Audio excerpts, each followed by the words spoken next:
Hello.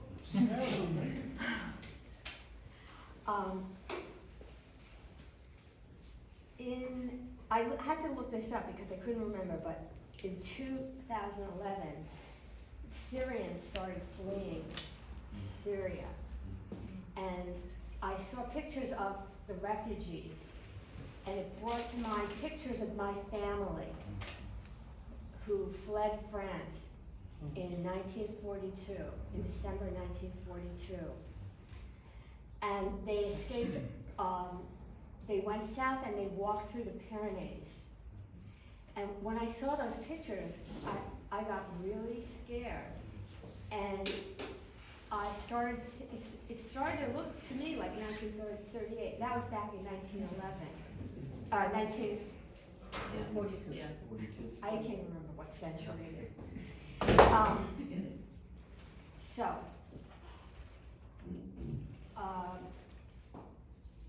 And then we started putting all those refugees and those children in camps. Okay, so the U.S. Holocaust Museum and basically Yad Vashem in Jerusalem defines a survivor as any persons, Jewish or non-Jewish, who were displaced, persecuted, or discriminated against due to the racial, religious, ethnic, social, and political policies of the Nazis and their collaborators between 1933 and 1945. It's not just people who survived the camps. If the survivors were only the people who survived the camps, there wouldn't be very many survivors. Many people survived by hiding, escaping, passing, being hidden. I had a cousin who was brought up, taken in by a Catholic family as a child. There was a big fight over him after the war. People were partisan fighters. There were, people think that Jews didn't rebel. There were a lot of fighters. My friend's father was a partisan and was injured and rescued. Then we get to 2018 where Madeleine Albright says fascism poses a more serious threat now than at any time since the end of World War II. So I guess I'm trying to bring us up to today. Meanwhile, I've been working on this little project and politics are going on. All the women in this project, it's a very participatory project. I got involved in groups on Facebook with other children of survivors. I chose to use women. They were more willing. They all have different stories. And some people had parents in camps. I tried to use backgrounds that were as close to their histories as possible, but it's not totally possible to make an exact background. I would shoot them separately. They'd come to my studio and we would shoot them. And the photographs that I placed into the collaged composition are all their personal rescued photographs from the era, from pre-war or immediately post-war. They were all saved photographs that we scanned, Frank scanned, and they said they went right home with them, so they didn't have to worry about losing them. And we made them a digital disc to take home with them.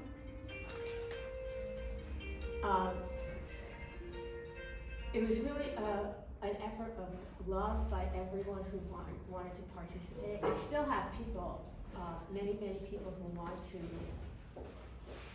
participate. My aim in doing this, it's mostly been shown in religious settings and in Holocaust museum situations or university Holocaust programs. But my intent was to bring to the regular public as an educational tool. I wanted to show, regular people that the Holocaust happened, and that real people living today are affected by it. It greatly affected me. My family was not, I have family members that died in camps, and family members that survived. My family, my immediate family was not in a camp. My grandparents were Polish, and they left Poland and went to France, which was very common. And my grandfather worked in the resistance. I was also brought up on stories, which is why I think I like to do, my work is so narrative. But I heard lots of stories as a kid, but people would tell me, oh, that's not true. And my mother would tell me, my grandfather would tell me something, and my mother would go, oh, that can't be true, it's too crazy. But then over the years I would find out, yeah, it was really true. And later in life, my father, who was only 10 when they left, he started telling me things. Like, I found out that my grandfather really worked in the resistance because my father, before he died, told me he would wake up in the middle of the night and find people sleeping on his floor, strangers. So that's like 1940 and 1940s, In the middle of the war, this little boy, they have an underground railroad. Always loved Harriet Tubman as a child. My grandfather got lists. He worked at a camp. A lot of Polish men came to France and they were put into the French Foreign Legion. So I'm assuming that is why he was placed in this Vichy camp called Le Vernet, which was an internment camp where people were sent before they were sent to Auschwitz or some other horrible place. And he worked there as an interpreter because he knew several languages, and he got out deportation lists, including his own. So they knew when they were going to be taken away. You can read about Le Vernet in Arthur Koestler's book, Scum of the Earth. He didn't talk about it much, but I know that he got these lists out. I've been trying to figure out exactly how that happened, but I haven't been able to find out. But they knew that the Nazis were coming to pick them up the morning that they left. And they walked through the Pyrenees with Basque guides. There was a group of them. And at night, under cover of darkness, in December, and when they got to Spain, they split up. They had fake passports. I don't know if anybody saw that movie or read the book about I think there's more than one about the French forgers during the war. They all had fake identities. And my father and my uncle, the children were sent separately than the parents because there'd be less chance that they would be taken away. They were safer that way. And they crossed over a river into Portugal on a rope in a little box. And when they got to Lisbon, my father and my uncle were put on the SS Cerro Pinto and sent to Philadelphia. I found out years later because I met a woman who's a documentary filmmaker, and she made a film about her family story, and it turns out her family was on the same ship, same exact ship. They're on the Manifest with my father and my uncle. Same crossing, same day. Couldn't believe it. And New York Harbor was closed, so they went to Philadelphia. And then he ended up, I never thought I'd be a Jersey girl, but he ended up in an orphanage, a Jewish orphanage in Newark for 6 months.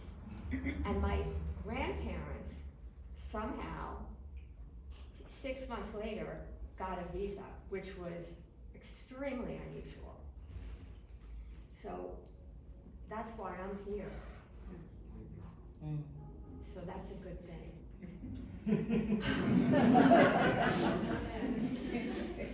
This young lady is Robin, and she is sitting here that's actually a photograph I took in Auschwitz. Her mother was in Auschwitz. The ghost-like woman in the corner is her mother, who I took out of her photograph and placed her without the border. I think that's her father's passport, her father's identity card. Auschwitz actually looks like that. You know, when we think of Auschwitz, we tend to think of Birkenau. When you think of, you know, those rows and rows, that's Birkenau. Auschwitz looks more like a lot of red brick buildings. So it's not what you think. It's surprising. They're right next to each other. These are, I've never shown these before, my landscapes. That I visited several concentration camps. This one, and we have a wonderful video here that was done about this camp, Theresienstadt or Terezin. It's right outside Prague. The town is called Terezin.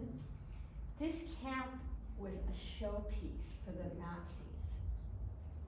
There were a lot of artists, intellectuals, writers, musicians put in there with their families. There were lots of children there. They tried to do things to make the children happy. They actually cooked in their rooms. Rooms looked like this, with rows of bunks. And they did a whole performance for the Red Cross to make them think that that concentration camps were nice places. But these people were undernourished, they were starving. It was not a nice place.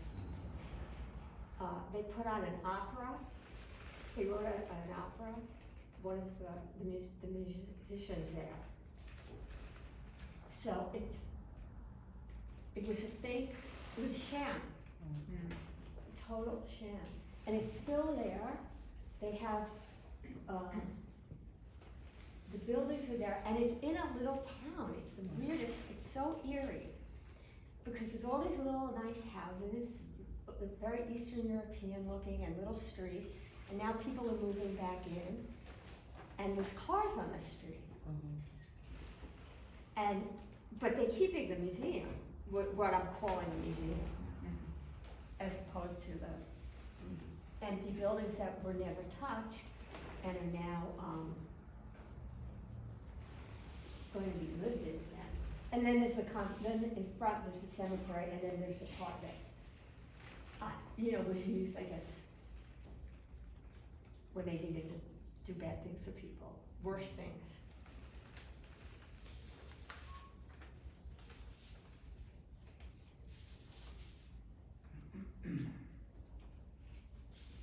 So,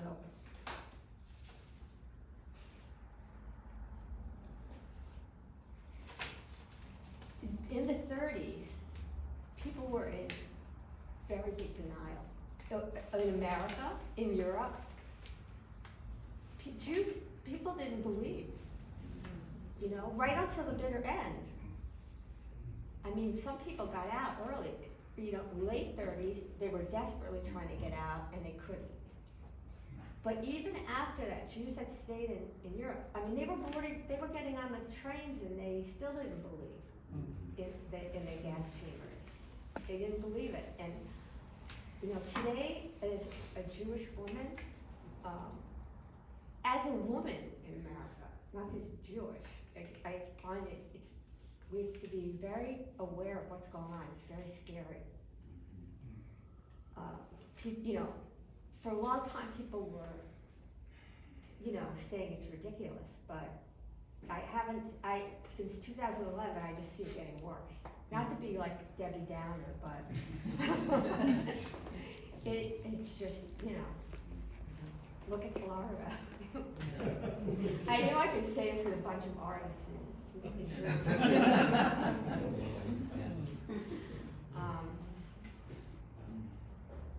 Who's over there?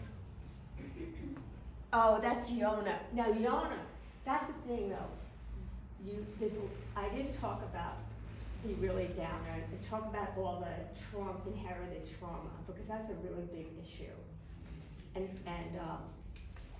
all the women that I know have, I don't know if men deal with things differently, but all the women I know, I say 85% of the women have a lot of issues with inherited trauma, no matter what their parents went through. And Yona, I know her mother really had a lot of emotional problems. Everybody came out differently. Some people came out like look at Eli Wiesel. I mean, he came out great. I mean, I'm sure he was had a hard time, obviously. Everybody handled it differently. So, I think that's enough. Can you tell us more about Theresienstadt and why it was a showplace and how, the Red Cross involvement and all Yeah, that? well, the Nazis wanted to pretend, and people wanted to believe that they weren't murdering people. So they chose this place, which was smart of them because it was in a little town. It looked like a nice little town. And they could make it look like they had artists living there. They had children drawing. There's a whole book you can see of, do you remember what it's called? The drawings from children of Theresienstadt. And you can get it in paperback on Amazon.